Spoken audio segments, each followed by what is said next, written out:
Hey guys, I want to talk to you today about the benefit of having your own heirloom seeds. Now, of course, the obvious one is that you're going to be able to plant your whole garden for free. You're not going to have to worry about supply chain shortages or what they're not going to have this year or what got affected by some blight or what they couldn't get in the shipping containers. You know what you have. Also, you're going to learn over time what works best in your own garden and in your own soil.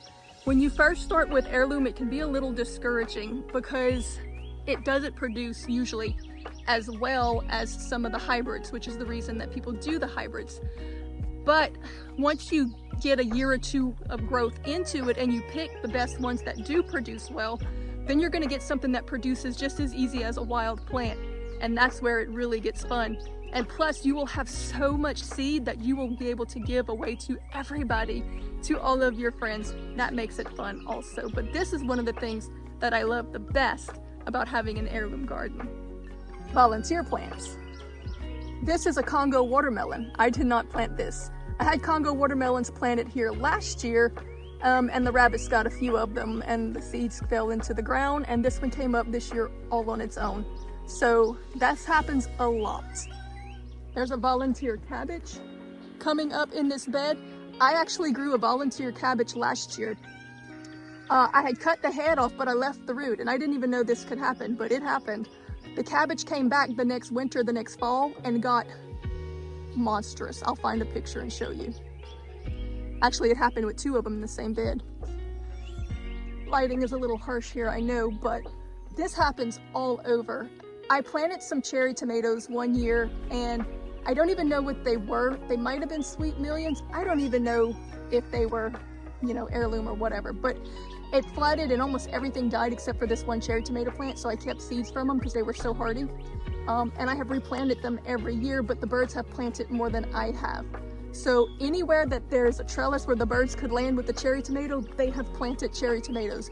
Year after year after year, I constantly pull up these cherry tomatoes and move them over to where my tomatoes are planted or give them to friends because they just come up everywhere.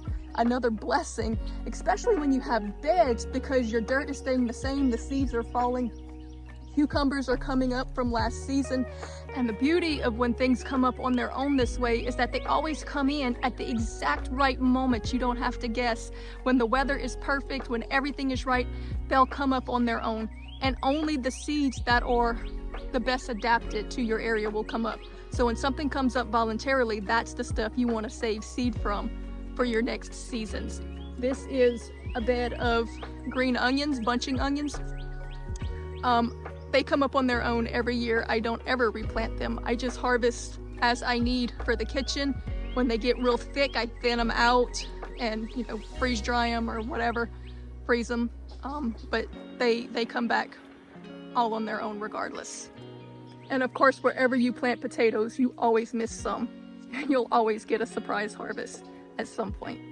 And so the truth is that really, even if I stopped planting altogether, things would still grow back here that are edible and are good because they've reseeded themselves. And I think that's one of the biggest blessings of heirloom seeds is that they get more and more and more adapted to your territory, but they reseed themselves and they'll come back voluntarily. So another reason to make sure that you have some heirloom seed in your inventory.